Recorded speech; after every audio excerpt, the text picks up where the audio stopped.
Hello and a warm welcome to Federal special program Capital Beat. Rashtriya Loktantrik Party Chief Hanuman Beniwal, who is also the Lok Sabha Member of Parliament from Nagaur in Rajasthan, has asked Congress leader Sachin Pilot to form his own party and enter into an alliance with him for the coming assembly polls. Beniwal has very clearly said that he is open to an alliance with any party which is against BJP and Congress. Beniwal has got 3 MLAs in the Rajasthan Assembly, and how potential could be this factor? We'll try and find out. Hanuman Beniwal is joining us on the Federal. Hanuman ji, आपका बहुत-बहुत स्वागत है federal पर. Thank you so much for joining. धन्यवाद धन्यवाद. हनुमान जी, जो सचिन पायलट का जो घटनाक्रम है वो आप कैसे देखते हैं राजस्थान की राजनीति में? जिस तरीके से जो अशोक गहलोत और सचिन पायलट के बीच की लड़ाई है, समय समय पर वो होती रहती है. आपने 2018 से अगर आपने देखा हो तो ये चीजें बार बार हो रही हैं, लेकिन एक तरीके से कांग्रेस इसको रिजॉल्व नहीं कर पाई है. आपको लगता है कि सचिन पायलट पार्टी छोड़ देंगे? देखिए मैडम, सचिन पायलट से मेरे पुराने रिश्ते हैं. जब ये 18 से पहले पीसी चीफ थे, मैं निर्दलीय विधायक था और 21 MLA इनके थे. मैं वसुंधरा के खिलाफ मेरा व्यक्तिगत झगड़ा था. असेंबली से लेके सड़क तक. एक बार तो पायलट के लिए हम सस्पेंड भी हुए थे विधानसभा के अंदर, जब लाठीचार्ज होता है इनके ऊपर. और इन्होंने मेहनत की और 2018 के अंदर जब नतीजे आए, जब कांग्रेस 100 पे नहीं पहुंची और 72-73 पे बीजेपी थी, तो सचिन पायलट ने मुझे टेलीफोन किया और मुझे कहा कि मेरी मदद करो. आप प्रेस कॉन्फ्रेंस करके ये कहो कि मैं सपोर्ट सचिन पायलट को करता हूं. तो मैंने पीसी करके ये कहा था कि अगर कांग्रेस सचिन पायलट को सीएम बनाती है तो राष्ट्रीय लोकतांत्रिक पार्टी के तीनों विधायक कांग्रेस का समर्थन करेंगे. और उस समय 24 घंटे के लिए ओथ भी रुक गई थी. आपको सारा प्रकरण ध्यान है उस समय का. और मैंने मदद की पायलट की, क्योंकि ये गुर्जर समाज से आते हैं, हम जाट समाज से आते हैं. जाट गुर्जरों का इतिहास के अंदर कहीं कहीं एक रिश्ता भी है और इनकी मेहनत को हमने देखा. और हम चाहते थे राजस्थान के अंदर एक लंबा, ये नौजवान जो आगे बढ़ रहा है, ये इनको मौका मिलना चाहिए था. कांग्रेस पार्टी से नहीं मिला, उसकी पीड़ा हम सबको थी और हमने इनकी मदद करी. और बाद में जब सरकार 20 के अंदर गिर रही थी, तब पायलट ने मुझे कहा कि मेरी आप मदद करें गहलोत के खिलाफ. और मेरे 3 MLA थे. मैंने इनके माने सर कैंप में तो नहीं भेजे, लेकिन भाजपा भी उस समय चाहती थी. 72 भाजपा के थे और 3 हम 75. हम लोग चाहते थे कि पायलट मुख्यमंत्री बने राजस्थान के और अशोक गहलोत हटे. और हम सब ने बारी तौर पे 75, बीजेपी 72+3. मैंने उस समय भी मदद की. 3-4 बार मैंने पायलट की मदद. कई बार मेरी बात भी उनसे होती है. मैं हमेशा कहता हूँ कि कांग्रेस में बाप का कुछ भी नहीं है, क्योंकि कांग्रेस ने जो कर्म राजस्थान के अंदर किए, जिस तरह पेपर लीक, भ्रष्टाचार, अपराध, और गहलोत वसुंधरा का गठजोड़ 1998 से लेकर जो चल रहा है. जब गहलोत की सरकार गिरी थी, वसुंधरा ने 8 विधायक गहलोत को दिए खुले और प्रोटेस्ट के अंदर भी भगा दिए विधायकों के, चले जाओ भाग जाओ. तो सबके सामने ये सारी चीजें ओपन हुई और एक दूसरे की मदद इन्होंने जमकर करी. और उसी का परिणाम है कि राजस्थान गर्त में चला गया, डूब गया. और भ्रष्टाचार के अंदर आज राजस्थान 1 नंबर पे. कितनी आप फ्री सिलेंडर या महंगाई कम करने की बात कर दें, 21 सीटें पिछली बार कांग्रेस की आई थी और गहलोत के नेतृत्व में चुनाव हुआ तो 21 से 12-13 पाएगी. पायलट भी, अगर कांग्रेस के अंदर पायलट के नेतृत्व में भी चुनाव होता है तो कांग्रेस 25-30 से ज्यादा नहीं बढ़ पाएगी. कांग्रेस को लोग वोट नहीं देना चाहते. राजस्थान के अंदर लोगों ने मन बना लिया कि कांग्रेस के खिलाफ हम वोट करेंगे, चाहे कुछ भी कर लें. तो मेरी हाँ, मेरी सचिन पायलट को सलाह है, एक मिनट, मेरी सलाह है कि कांग्रेस तुरंत छोड़े. उनका भविष्य खराब हो जाएगा. बिना बात कांग्रेस के अंदर अगर बैठे रहे तो लोग थोड़े दिनों बाद भूल जाएंगे पायलट कौन थे, क्या थे. या इतिहास के अंदर कई लोग आए गए. जनता को भूलने की आदत है और लोग जल्दी भूल जाते हैं. नया कोई आता है उसके साथ हो जाते हैं लोग कि लड़ कौन रहा है. ये लड़ाई नहीं है अनशन करके घर बैठ जाना, मानेसर जाके वापिस आ जाना, फिर समझौते कर लेना. इसको आप लड़ाई नहीं कहते. लड़ाई तो वही होगी जब वो बाहर आके मैदान के अंदर पार्टी बनाकर लड़ेंगे. तो राष्ट्रीय लोकतांत्रिक पार्टी गठबंधन नहीं, लेकिन आपकी आवाज कट रही है. आपकी आवाज बीच में कट गई थी सर. हाँ बोलिए. हाँ, क्या कह रहे थे आप? कह रहा था कि कल कई चैनल वाला कह रहा था आपके तो 3 ही विधायक है. आप ये बताएं कि राजस्थान में 52 से लेकर आज तक जीते चुनाव पार्टी में नहीं बनाई. बड़े से बड़े सुरमा हुए होंगे, लेकिन पार्टी कोई हरियाणा, यूपी, कोई इसकी दिल्ली की पार्टी पकड़े लाता था. और या कांग्रेस छोड़ के भाजपा, भाजपा छोड़ के कांग्रेस. मैंने पार्टी भी बनाई. दूसरी जगह तो पार्टियों की मान्यता खत्म हो रही है, लेकिन राष्ट्रीय लोकतांत्रिक पार्टी को राज्य स्तर की पार्टी का दर्जा भी मिला. पंचायत पालिका चुनाव लड़े, 8 आपका बाई इलेक्शन लड़े. सुझाव, हनुमान जी, आपका सुझाव ठीक है कि सचिन पायलट को पार्टी बना लेनी चाहिए और आपका हाथ पकड़ लेना चाहिए, लेकिन जी। सचिन पायलट को आपको नहीं लगता कि अगर उनको पार्टी छोड़नी होती तो वो तो बहुत पहले छोड़ दिया होता उन्होंने? तो नहीं वो छोड़ देंगे तो और उनका कोई नहीं, भविष्य नहीं है मैडम। एक मिनट मेरा हाँ। सवाल सुन लीजिए। मानेसर में जी। जब 2020 की घटना हुई तो उसके बाद वो वापस फिर चले गए। उसके जी। बाद अशोक गहलोत ने उनको बहुत सारे अपशब्द कहे, निकम्मा कहा, नकारा कहा, यहाँ तक कि जी। गद्दार तक कह दिया, लेकिन तो भी वो हम्म। पार्टी में बने हुए हैं। अब आज जब उन्होंने अनशन किया है तो अनशन के बाद भी वो एक तरीके से दिल्ली आ गए। तो फिर जी। आपके कहने के क्या मायने हैं? इसका मतलब तो संकेत साफ है कि वो पार्टी ही नहीं छोड़ना चाहते। हाँ, तो नहीं छोड़ेंगे, दुख पाएंगे, वो मेरा कोई फर्क नहीं पड़ने वाला। वो हम्म। नहीं तो कोई और सही। अगर वो छोड़ के आते हैं तो हम समझौता करेंगे, और नहीं छोड़ते हैं तो कांग्रेस और भाजपा से हमारा समझौता नहीं होगा। राष्ट्रीय लोकतांत्रिक पार्टी, अन्य जो भी दल है राजस्थान के अंदर कांग्रेस बीजेपी के खिलाफ, चाहे बीएसपी हो, दूसरे दल हो, उनके साथ गठबंधन करके हम 23 के अंदर उतरेंगे मैदान के अंदर। बहुत मजबूत स्थिति हमारी रहेगी, क्योंकि 18 के अंदर 80 लाख वोट हम सबने मिलकर लिए थे। एक 39 के करीब कांग्रेस पार्टी और एक 36-37 के करीब बीजेपी को वोट मिले, और 80 लाख हमें मिले। इस बार हमारा वोट जाएगा 1.5 से 2 करोड़ के आसपास। और ये हम्म। बीजेपी और कांग्रेस बहुत पीछे चली जाएगी, जिसका अंदाज भी नहीं। जब 21 आई थी पिछली बार, जब अशोक गहलोत ने मुफ्त दवाई बांटी थी, और इस बार ये मुफ्त की योजनाओं से लोग वोट नहीं देते, सबको पता है कि मुफ्त दो और फिर लूट खसोट करो। सारे मंत्री आखंड भ्रष्टाचार के अंदर डूबे हुए हैं, बयान दे रहे हैं, लेकिन इनकी जांच कौन कराएगा? नहीं तो कोई सीबीआई जांच करा रहे किसी मामले की, नहीं दिल्ली वाला हस्तक्षेप कर रहे हैं, नहीं गवर्नर को कह के कोई गवर्नर बयान दे रहा है। दिल्ली वाले भी मिले हुए हैं। मुझे लग रहा है मोदी जी का जो कल बयान था, वो बार बार ये कह रहे थे, मेरे हम्म। मित्र गहलोत जो इस कार्यक्रम में आए, मैं उनका स्वागत करता हूँ। और मानगढ़ के अंदर जिस तरह मोदी जी और गहलोत ने अलग बात करी खड़े होकर, इससे साफ साफ जाहिर है कि मुझे तो लगता है गहलोत मोदी से भी मिले हुए हैं दिल्ली के अंदर। मोदी भी चाहता है कि हम्म। गहलोत रहे तो कांग्रेस का बंटाधार हो जाए और आसानी से बीजेपी आ जाए। ये मिला जुली का खेल दिल्ली तक चल रहा है। नहीं, लेकिन हनुमान जी मुझे ये बताइए कि जब भी आपकी सचिन पायलट से बात हुई है, क्या सचिन पायलट ने आपको कभी भी ऐसा कोई हिंट दिया कि वो आपकी पार्टी ज्वाइन करना चाहते हैं, या वो नहीं, आपका मेरी हाथ? पार्टी ज्वाइन का तो मतलब ही नहीं ऐसा है। वो खुद मेरी पार्टी ज्वाइन इसलिए नहीं करेंगे कि वो भी तो अपने आप में भाई बड़े नेता है। वो नहीं चाहेंगे कि आरएलपी ज्वाइन करके वो अपना कद, उनको लगता होगा, देखिए उनकी जगह अगर मैं होता, मुझे तो लड़ना था। वो लड़ने वाला आदमी कहीं जाके लड़ाई लड़ सकता है, वो किसी के साथ रह के भी मैं अकेला व्यक्ति हूँ। किसान, उनके पायलट साहब के तो पिताजी बहुत बड़े नेता थे देश के अंदर। वो भी दिल्ली में मिनिस्टर रहे, डिप्टी सीएम रहे, सारा कुछ किया। लेकिन हनुमान बेनीवाल तो गांव की स्कूल से पढ़ गया, विधायक जरूर थे मेरे फादर, लेकिन किसी ने सोचा नहीं कि मैं पार्टी बढ़ाऊंगा और इस तरह लड़ाई लड़ूंगा। और दिल्ली में मोदी और अमित शाह का साथ इस बात पे छोड़ना कि मेरे किसान तकलीफ में है, सड़कों पे, एनडीए छोड़ के, सत्ता छोड़ के सड़क पे आ गया। मैंने उनसे जब भी बात की, वो यही कहते थे कि मतलब इनके साथ, गहलोत के साथ नहीं रहूंगा। तो वो समय आ गया, अब लोग देख रहे हैं उनको। और अगर वो नहीं करेंगे, कांग्रेस में रहेंगे, तो बंटा धार हो जाएगा कांग्रेस पार्टी का, तो होगा ही होगा। 2-4 एमएलए ज्यादा आ सकते हैं उनसे, और क्या फर्क पड़ेगा? आप क्या सोच रहे हो कि कांग्रेस की कमान अगर पायलट को दे दे तो क्या पायलट सत्ता में थोड़ी लेंगे? कांग्रेस वही 25-30, वो गहलोत 18-20, वही फर्क रहेगा। कांग्रेस को वोट नहीं करेगा राजस्थान का आम आवाम, तय कर नहीं, लिया उन लोगों ने। मुझे ये और बताइए भाजपा को भी नहीं करेगा। हनुमान भाजपा जी। ने 4 साल विपक्षी भूमिका नहीं निभाई, नदारत थी बीजेपी। अब ये प्रदर्शन कर रहे हैं, 5 दिन से इधर जा रहे हैं उधर जा रहे हैं, भाग रहे हैं जैसे हल्ला मल्ला करते हैं। 2,000 की भीड़ नहीं कर पा रहे हैं, कहीं 3,000 की भीड़, दौड़ रहे हैं सारे सारे।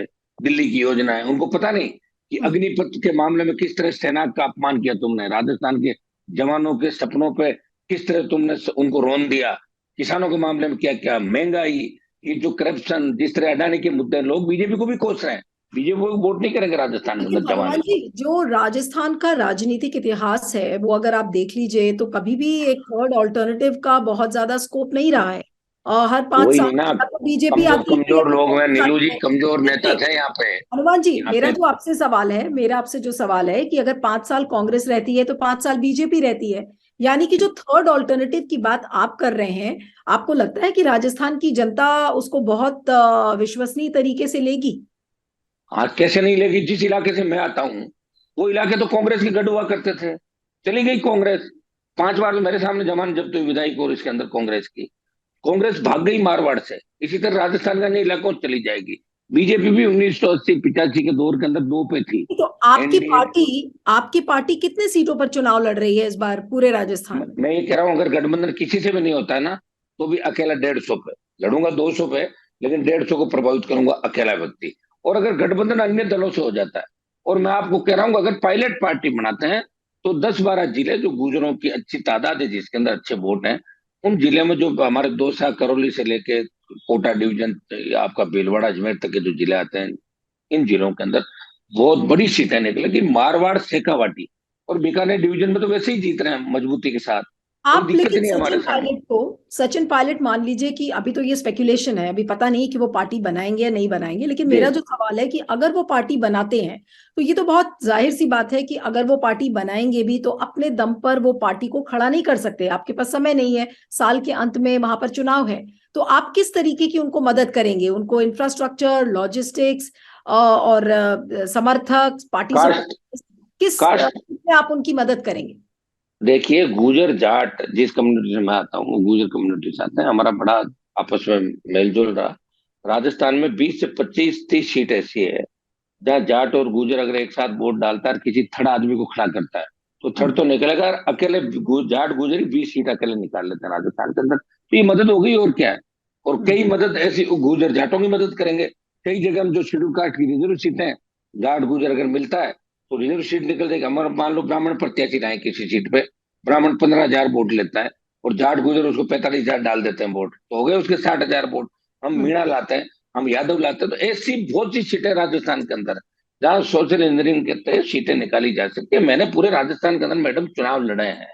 पायलट साहब ने तो कांग्रेस के दम पे और वो उन्होंने वो कराया अपना, लेकिन हनुमान बेनीवाल ने तो चुनाव लड़े हर जगह, हर परिस्थिति, म्यूनसिपलिटी पालिकाओं में लड़े, शहरों में एक म्यूनसिपलिटी का चेयरमैन, 5 पंचायत राज के अंदर मेरे प्रधान भी है, 3 MLA, 8 बाई इलेक्शन लड़े। और बाई इलेक्शन में बल्लभ नगर, जहाँ से ये अभी बीजेपी के प्रदेश अध्यक्ष आते हैं, बीजेपी को चौथे नंबर पर धकेला, जमानत जब्त कराई उनकी। सेकंड हम्म। नंबर आरएलपी पार्टी रही उदयपुर डिवीजन के अंदर, आपकी उदयपुर जिले की सीट के अंदर। तो तमाम जगह, कोटपुरली, धौलपुर से लेके और बाड़मेर, गंगानगर तक।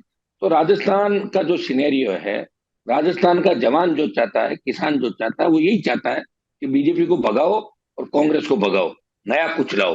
लेकिन नया लाने के लिए वो चाहता है कि जो वोट बढ़ जाता है, पिछली बार 80 लाख जो आया, वो एक जगह आ जाए, सारा एक जगह आ जाए, मतलब तमाम फ्रंट जो है वो कांग्रेस बीजेपी के खिलाफ एक जगह है, और वो अलग अलग अपना, जिस तरह ट्राइबल की 15 सीटें, ट्राइबल पार्टी जो पहले दो लड़ी थी, अब तो उनके अंदर बिखराव हो गया। लेकिन आदिवासी बहुल्य 15 सीटें, अगर बात होती है तो 15 की 15 सीटें हम जीत सकते हैं। नहीं, तो लेकिन फिर हनुमान जी मुझे ये बताइए कि ठीक है, ऑन ग्राउंड प्रेजेंस जो आपका मारवाड़ वाला जो इलाका है या नागौर के आसपास जो भी क्षेत्र आप बता रहे हैं कि आप म्यूनिसिपैलिटीज में भी हैं, आपके 3 MLAs भी हैं, लेकिन जब भी किसी से एक थर्ड फ्रंट की बात होती है राजस्थान में तो वो कहते हैं कि ये एक फेल्ड एक्सपेरिमेंट है, ये एक ऐसा प्रयोग है जो कि हाँ, तो राजस्थान में सफल नहीं होगा। ऐसा क्यों कहते हैं? वो इसलिए कहते हैं, उन्हें तो सड़कों में घूमते, मेरे को सेंट्रल रोड में रोज लोग कहते थे, हम्म। पहले मेरी बात नहीं मानते थे कि नहीं नहीं ये तो छोटी पार्टी है। जब ये सरदार शहर का उपचुनाव हुआ और उसमें मैंने लगभग 50,000 के करीब वोट लिए, तो वही हम्म। लोग कहने लगे कि हनुमान जी तो 100 सीटें हरा देंगे। और तो लोग तो चमत्कार को नमस्कार है, जो चमत्कार करेगा उसको नमस्कार है, और जो घर में सो जाएगा उसको बाय बाय है। तो कर रहे हैं ना, चमत्कार कर दिया राजस्थान के अंदर। मैं तो पायलट को कहना चाहता हूँ कि अभी ऊर्जा उनके अंदर, वो ये सोचे कि मैं 23 से हार जाऊंगा और 28 में आ जाऊंगा, तो सपना भूल जाए। 28 तक तो कांग्रेस भी रहेगी कि नहीं रहेगी, अगर कर्नाटक में कांग्रेस आ जाती है तो ठीक है। नहीं तो अभी कई दलों के जिस तरह राष्ट्रीय जो मान्यता खत्म हुई है ना, कांग्रेस भी उस कगार पे धीरे धीरे पहुंच सकती है देश के अंदर। आपको क्या हम्म। लगता है, राहुल गांधी और प्रियंका गांधी के दम पे कांग्रेस सत्ता में आ सकती है वापिस? अगर कांग्रेस में इतना ही दम होता तो नीतीश कुमार और तमाम उन लोगों से कांग्रेस को बात नहीं करनी पड़ती, केजरीवाल से बात नहीं करनी पड़ती, जिनको वो देखना भी नहीं चाहते।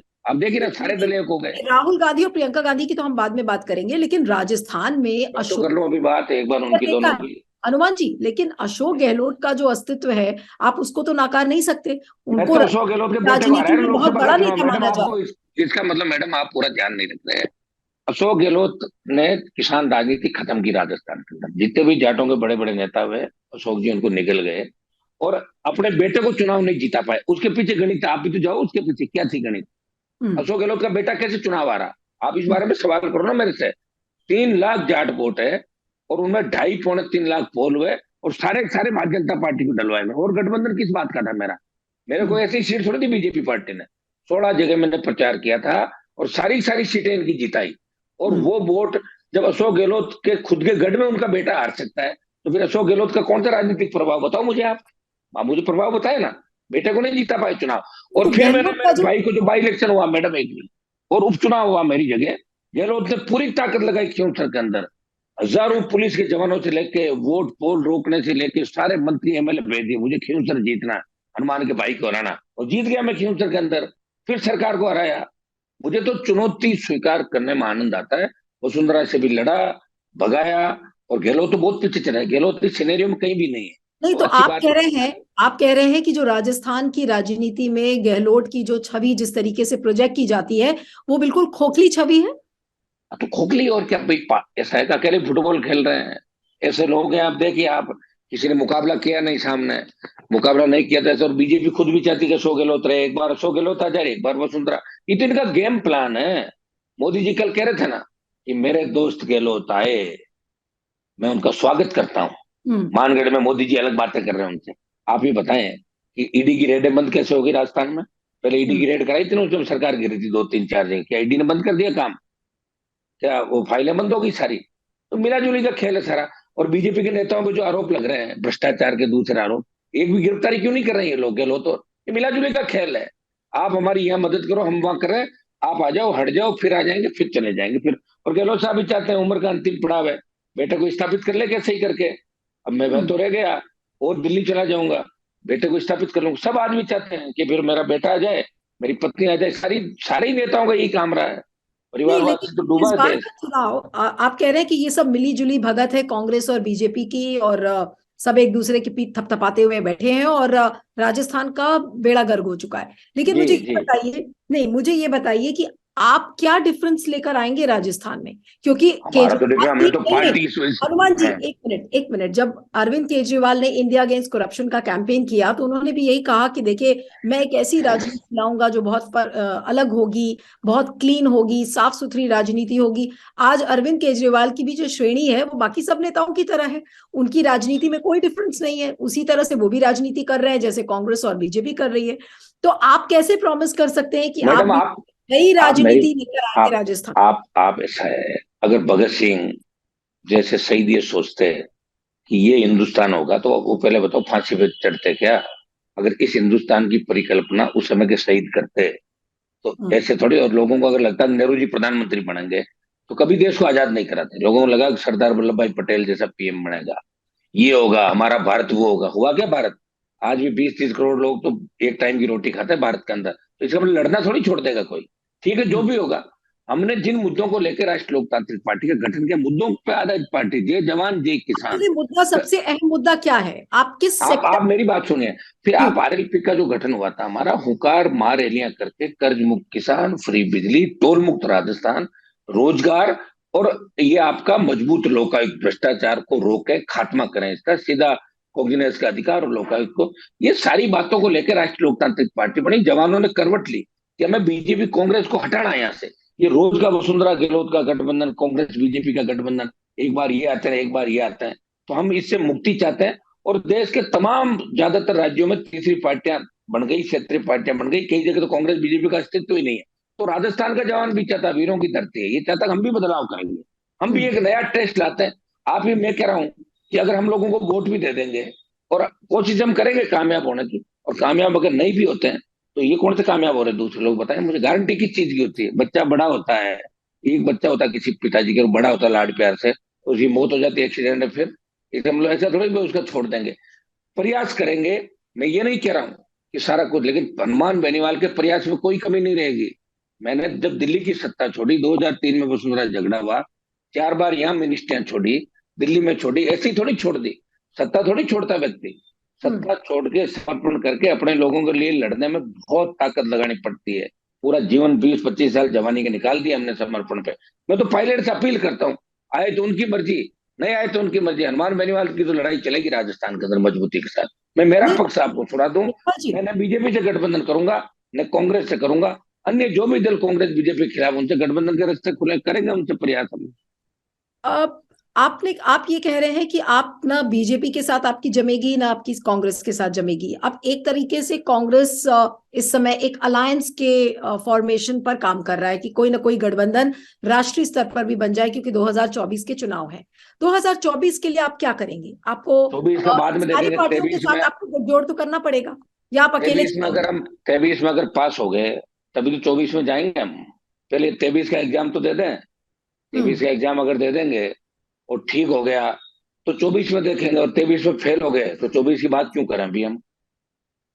नहीं, लेकिन हर जगह तो चाहे वो सोशल मीडिया हो, चाहे पब्लिसिटी कैंपेन्स हो, केवल बीजेपी और कांग्रेस ही नजर आती है। आरएलपी को आप प्रोजेक्ट क्यों नहीं कर रहे हैं जिस तरह से कांग्रेस और बीजेपी करती है? आपकी तरफ से क्या? उनके पास कितना धन है, मेरी बात सुनो। था कार्तिक संसाधन, कितना पैसा उन लोगों के पास। एक गरीब आदमी जिसने अभी तक 50 रुपए का चंदा किसी से नहीं लिया, एक रसीद नहीं काटी राजस्थान के अंदर, हमारे सामने ये भी समस्या है। ये भी तो देखो, आप लोग प्रयास कर रहे हैं।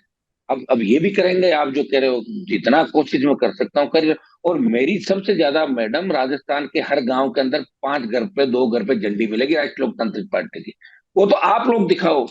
तो मीडिया को आरएलपी नजर नहीं आ रही होगी, बाकी लोगों को तो आ ही रही राष्ट्रीय लोकतांत्रिक पार्टी नजर, हर नहीं, नहीं, तरीके से आ रही है। नहीं, हाँ। मीडिया को नजर आ रही है आज, इसीलिए आपका इंटरव्यू भी कर रही हूं मैं। लेकिन मैं आप आपसे समझना चाह रही हूँ, क्योंकि अब चुनाव की उल्टी गिनती शुरू हो गई है। 2023 में राजस्थान का चुनाव है, उसके बाद 24 में आम चुनाव है। बहुत सारे चेंजेस इस समय पॉलिटिक्स में हो रहे हैं। तो उन चेंजेस में आप अपने आप को कहाँ फिट बैठा हुआ देखते हैं? मैं तो देख तो लिया मैंने, पिछली बार 57 लड़े थे, 3 जीते। मैंने आपको क्या कहा कि इस बार अगर कोई गठबंधन नहीं होता तो भी 150 प्लस लड़ूंगा और हम्म। अच्छी तादाद में जीतूंगा। 100 प्लस से ज्यादा सीटों में डायरेक्ट फाइट में रहूंगा मैं, first second, hmm. First second. अब कितनी जीतते कितने जीता, इस चीज का तो मैं अभी भविष्यवाणी आज के दिन नहीं कर सकता, लेकिन बहुत आगे जाएगी राष्ट्रीय लोकतंत्र पार्टी। और कांग्रेस 3rd नंबर पर चली जाएगी, कांग्रेस तो तीसरे पे गई। आप छोड़ो कांग्रेस को मुकाबले में। आप कह रहे हैं कि कांग्रेस तीसरे नंबर पे जाएगी, तो आपकी पार्टी आप कह रहे हैं कि पहले नंबर पे रहेगी? मैं ये नहीं कह रहा हूँ पहले नंबर पर रहेगी, लेकिन भारतीय जनता पार्टी को भी स्पष्ट बहुमत नहीं मिलेगा। 60-65 के आसपास बीजेपी रहेगी राजस्थान के अंदर। और हम सारे दल अगर समझौता कर लेते हैं और पायलट पार्टी बना लेते हैं तो बीजेपी 65 से भी नीचे 42, 43, 45 पर आ जाएगी। हम्म। आपको क्या उम्मीद लगती है कि राजस्थान के चुनाव में आपकी पार्टी को कितनी सीट्स मिल सकती हैं? वो तो आपको 1 महीने बाद मेरा इंटरव्यू लेना, आप खुद ही देख लोगे। अभी हम्म। सो रहे हैं लोग। अच्छा, लोग भूलते कितना जल्दी है, आप ये बताएं, और याद भी कितना जल्दी आता है लोगों को। एक दिन में खड़ा हो जाते हैं फिर सो जाते हैं। कोविड में देश में 50 लाख मौतें हुई। और अगर मोदी जी पहले ही दिन जो केरल में कोविड का मरीज मिला था, इंटरनेशनल फ्लाइट पर रोक लगा देते तो अपने आप कोविड कम हो जाता। लोकसभा में क्या भाषण दिए थे, कोरोना यहाँ नहीं आएगा, आया ना। दूसरी लहर में तो हम सब उस समय मरते मरते बच्चे, कितने मिनिस्टर चले गए, एमपी चले गए, पत्रकार चले गए। और सेकेंड लहर में ऑक्सीजन के अभाव के अंदर लोग चले गए। कांग्रेस ने कह दिया बीजेपी ने मारे, और बीजेपी ने कह, लोग भूल गए कोविड को। ये कोविड किसकी वजह से आया भूल गए लोग। चलिए, ये तो महामारी थी। तो लोगों को भूलने की आदत है, याद दिलाना पड़ता है। राष्ट्रीय लोकतांत्रिक पार्टी राजस्थान का जो जवान है और किसान, उनके बलबूते पे चुनाव लड़ रही है। मैंने आपको क्या कहा कि ये जो ईस्टर्न का बेल्ट हमारा खाली है, पूर्वी राजस्थान का और हाडोती का, अगर सचिन पायलट इसके अंदर आते हैं तो बहुत बड़ी मजबूती हमें मिलेगी। और अगर सचिन पायलट अलग पार्टी नहीं बनाते हैं तो भी करीब 22, 23, 25 जो जिले हैं उनमें राष्ट्रीय लोकतांत्रिक पार्टी बहुत मजबूती के साथ फाइट करेगी। और आपको बता दिया कि 100 के लगभग सीटों पे फर्स्ट सेकंड की स्थिति में आरजेडी पार्टी रहेगी राजस्थान के। अभी जब राजस्थान का बजट आने वाला था, तो बजट के समय 3-4 दिन की यात्रा पर निकले थे सचिन पायलट, किसान सम्मेलन यात्रा। उस यात्रा का क्या हल निकला, क्या निष्कर्ष आपके हिसाब से निकला था जिस पे सचिन पायलट निकले थे? क्या निकला, कुछ नहीं। पायलट भी कहीं ना कहीं कांग्रेस के अंदर ये चाहते हैं कि भाई निकलूं, लोग मेरे साथ रहे, मैं सीएम बन जाऊं, मुख्यमंत्री बनना चाहते हैं वो, है हम्म। उनके मन में। चाहे मुझे एक दिन ही बना दो, सीएम की ललक है उनके मन में। और होती भी है, क्यों नहीं होती। चीफ मिनिस्टर और पीएम दो ही पद होते हैं, या तो सीएम या पीएम। कई व्यक्ति सोचते हैं, और उनके पिताजी भी बहुत बड़े सीएम के दावेदार थे। उस समय गहलोत साहब ने उनके पिताजी को भी नहीं बनने दिया था। तो कहीं ना कहीं उनको लगता है कि मैं एक बार सीएम बन जाऊं तो हमारे घर के अंदर ही होता है ना बच्चों के, मेरे हम्म। पापा एमएलए बन जाए, मेरे पापा एमपी बन जाए, मेरे पापा ऐसा होता है बच्चों को। उसी इनके मन के अंदर ये बात है कि मैं राजस्थान का मुख्यमंत्री बनूं। लेकिन वो कांग्रेस में रहकर तो सीएम नहीं बन सकते कभी भी। नहीं, लेकिन कांग्रेस के जितने भी सीनियर नेता हैं उनका यही कहना है कि सचिन पायलट को थोड़ा सा और सब्र दिखाना चाहिए, उनको पेशेंट होना चाहिए, और चीजें उनके हाथ में आएंगी एक समय में। आएगी। अभी 45 के तो लगभग हो गए होंगे मेरे हिसाब से, उम्र उनकी 15-20 साल और दिखा देंगे। 65-70 साल के बाद बीमार होता है आदमी, कहाँ से दिखाएंगे बताओ मुझे। उम्र भी तो होती है ना। अभी जो नौजवान पसंद कर रहा है, उनको हम्म। 60 की उम्र में पसंद करेगा क्या 65 की उम्र में? अभी गहलोत को तो जवान पसंद नहीं करते। पायलट को इसलिए करते हैं कि वो जवान है। हमें भी इसलिए करते हैं कि जवान है। 10 साल बाद मैं कह दूं जवान मेरे साथ है, कहाँ से होगा बताओ मुझे। हम्म। तो उनको नेता भी अपना जवान चाहिए, जवानों। वो जवान नेता के रूप में उनको देख रहे हैं कि हमारा नेता है। और गुर्जर समाज एक तरफा उनके साथ, उसको कोई दो राय नहीं। हम्म। गुर्जर उनके साथ है राजस्थान का। तभी तो हम कह रहे हैं कि वो गठबंधन कर ले और आ गई 100 सीट। लेकिन आपकी क्या साठगांठ किसी तरीके की हुई है सचिन पायलट के साथ? आपको कहीं पे किसी किसी समय आपको ये लगा कि उन्होंने आपको थोड़ा पसंद दिया है? हाँ दिया ना मुझे कई बार। वो सरकार गिराने भी चले थे, आपको ध्यान नहीं है? नहीं नहीं, वो मुझे कहा था ना सरकार गिरानी है, छोटू मैं साथ ही था ना उनके। मैं मना क्यों कर रहा हूँ? लेकिन साठ गांठ मेरी नहीं कोई, मैं उनके साथ रहता नहीं हूँ एक मकान के अंदर। बात हो जाती है, मेरी जन्मदिन पे बात हो गई, कभी आप और हो कह रहे गई, हैं कि कभी जब और। उन्होंने सरकार गिराने की कोशिश की थी तो आप उनकी मदद में थे उस समय? मैं था ना बीजेपी के साथ मिलकर, गृह मंत्री और सारे लोग। 72+3, 75 हम थे कि पायलट सीएम बन जाए। भाई अगर सरकार गिरेगी तो हमें हम्म। 75 को वोट देना था। माने हम्म। सर कैंप में 3 विधायक नहीं भेजे, लेकिन साथ तो थे ही, क्यों नहीं थे? था साथ थे ना। और मैं तो 18 में भी पीसी करके कहा था कि पायलट अगर सीएम बनते हैं तो राष्ट्रीय लोकतांत्रिक पार्टी कांग्रेस को समर्थन करेगी। दिया तो हम्म। था बयान मैंने। लेकिन सचिन पायलट को देख के आज भी देखिए, दिल्ली में आला कमान के ऑफिस में मीटिंग हो रही है, कुछ ना कुछ एक हल निकाला जाएगा। ये कहा जा रहा है कि एक मेजर सर्जरी की तैयारी कर रही है कांग्रेस पार्टी। शायद वो जो भ्रष्टाचार के केसेस हैं वसुंधरा राजे के खिलाफ, उनके खिलाफ एक्शन भी हो सकता है। तो ये आश्वासन आपको कैसे लगते हैं? देखिए वसुंधरा के खिलाफ सोनिया गांधी और इनका परिवार कभी कार्रवाई नहीं करेगा। दारिया एनकाउंटर का जो मामला हुआ था, आप सुने उसको ध्यान से। दारिया एनकाउंटर का जो मामला हुआ था, जिसमें बीजेपी के एक मंत्री जेल भी गए थे, एडीजी, आईजी, कई लोग जेलों के अंदर गए थे। उस समय जो मुख्य गुनहगार थी दारिया एनकाउंटर की, वो वसुंधरा थी। ललित मोदी के फोन से विदेश से वसुंधरा ने एडिशनल डीजी को कहा कि उसको मार दो, एनकाउंटर करो। जाट समाज से आता था दारिया, उसकी वजह से मुझे बीजेपी से निकाला था, मैंने आरोप लगाए। तब जब वसुंधरा जी को मुलजिम बना रही थी यहाँ की आपकी सीबीआई, जब वसुंधरा जी को मुलजिम बना रही थी, तो 10 जनपद से ही टेलीफोन गया कि वसुंधरा को मुलजिम मत बनाओ, बस केस को क्लोज करो यहीं तक, जिसमें राजस्थान सरकार के मंत्री को अंदर रखा था। तो जब 10 जनपद वसुंधरा जी के इर्द गिर्द है, उनका वहां अच्छे संबंध है, तो कौन वसुंधरा के भ्रष्टाचार की जांच करेगा? आप मुझे बताएं। अच्छा रॉबर्ट वाड्रा के भ्रष्टाचार की जांच होगी क्या? कहाँ हुई बताओ मुझे। पकड़ लेते हैं, अभी तक दूसरों को पकड़ते हैं एक एक दिन के अंदर। तो हम्म। सारे, जिस तरह कांग्रेस के ट्रस्ट की बात, सारे भ्रष्टाचार केस खोलते, कार्रवाई करते हैं क्या? कार्रवाई कहाँ हो रही है मैडम? कार्रवाई नहीं हो रही है। ये डराने की बातें अलग होती है, अंदर खाने की बातें अलग होती है। अगर कार्रवाई करते तो सारे नेता जेलों में मिलते हैं अभी, इधर उधर के सारे। कोई नहीं, तो कार्रवाई आप नहीं कह रहे करते। हैं कि जो कांग्रेस और बीजेपी के बीच की राजनीति है, जिस तरीके की कड़वाहट हम देख रहे हैं राहुल गांधी और प्रधानमंत्री नरेंद्र मोदी के बीच में, राहुल डिस्क्वालीफाई भी हो गए हैं। आप कह रहे हैं ये सब दिखावा है? राहुल गांधी को डिस्qualiफाई डिस्क्वालीफाई कर दिया। है। डिस्क्वालीफाई करने का मतलब है राजनीति में एक तरीके से अजीब फांसी पर लटका देना। वो काम बात है। किया फिर राहुल गांधी के साथ। आप आप थोड़ा सा मैडम लॉ के अंदर भी जाइए। आप इसके अंदर, ठीक है, लॉ ये कहता है कि अगर ये जब कानून आया था कि भाई अ, नेताओं को जब सजा होती है, उसके अंदर इस कानून, जब सुप्रीम कोर्ट ने कहा कि नेताओं को 2 साल से अधिक सजा होती, इनको चुनाव से बाहर कर दो 6 साल के लिए, चुनाव नहीं लड़े आगामी 6 साल सजा होने के बाद। हम्म। तब मनमोहन सिंह इसको लेकर आए थे लोकसभा के अंदर कि भाई इसके अंदर ये संशोधन किया जाए कि सजा किस तरीके की है। अगर वो उसके करेक्टर से संबंधित है, भ्रष्टाचार से संबंधित है, हत्या डकैती ऐसा कुछ है, तब तो उसको रखो। और मान लो कोई रास्ता रोकने का आंदोलन हो, कोई कोई हड़ताल हो, और उसमें भी 2 साल 3 साल की, और कोई पुलिस वाला मान लो 32-53 में हमारे खिलाफ मुकदमा दर्ज करे, वो जो 3 साल की सजा, 5 साल की, 7 साल की सजा, संपत्ति का खुर्द बुर्द करने की 3 PPD की जो लगती है। तो अगर इनमें भी अगर आप बाहर कर दो तो हम लड़ ही नहीं पाएंगे। तब राहुल गांधी ने कागज फाड़ के फेंके थे, बोले नहीं नहीं संशोधन नहीं होगा। तो वो तो कोर्ट ने किया। वो तो कोई मोदी, हाँ मोदी ने नहीं किया। उस सजा तो कोर्ट ने करी थी।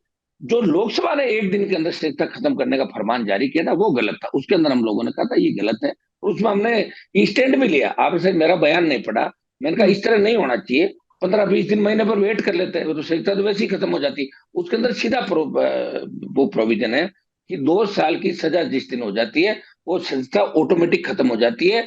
दो सीधी पे स्टे अगला कोर्ट करे, उसमें तो टाइम लगता है। वो तो हम्म। टाइम लगेगा, अब सुनवाई हो रही है। अगर उसमें जीत जाते हैं और नहीं जीतते हैं तो सत्ता खत्म हो जाएगी। जीत जाते हैं तो वापिस एमपी रहेंगे वो, अगर अगला कोर्ट करे उसमें। सीधा सीधा सरकार का इन्वॉल्वमेंट नहीं है। लेकिन जो लोकसभा से एक दिन के अंदर निकलवाए आनंद फानन में आदेश मंगा के, उसमें सरकार की भूमिका थी। वो प्रधानमंत्री के दबाव में किया गया, ये सही बात है। लेकिन आप ये बताइए वाड्रा की जो जांच है, कांग्रेस के ट्रस्ट की जो जांच है, जो बॉर्डर की जमीनों खरीद के अंदर कई कांग्रेसी नेता हैं, वो तो चाहे तो एक दिन में करवा सकते, कौन रोक रहा है उनको?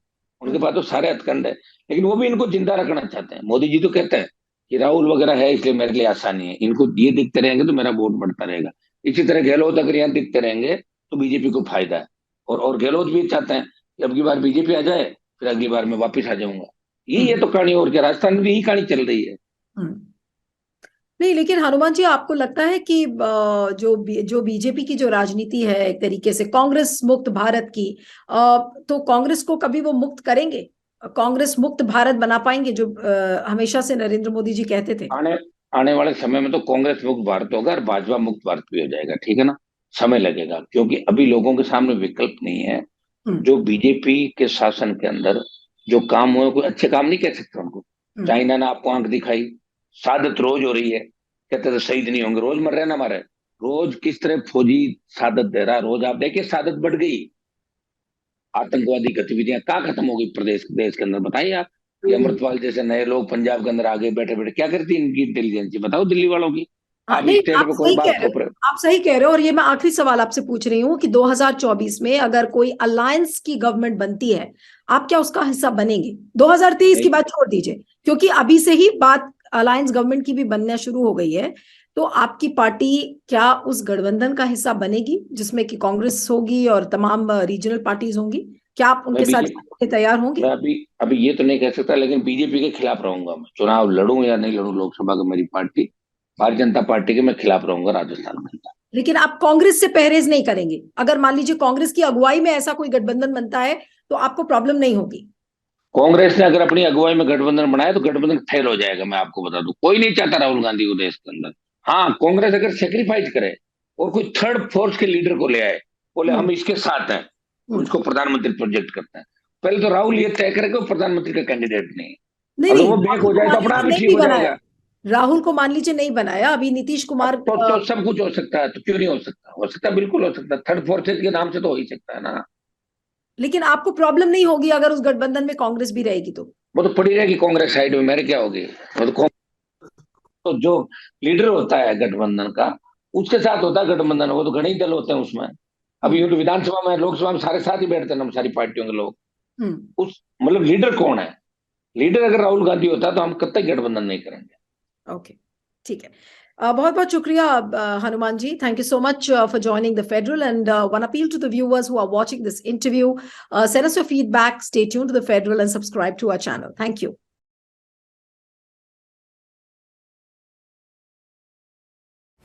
Subscribe to the Federal's YouTube page for more interesting updates.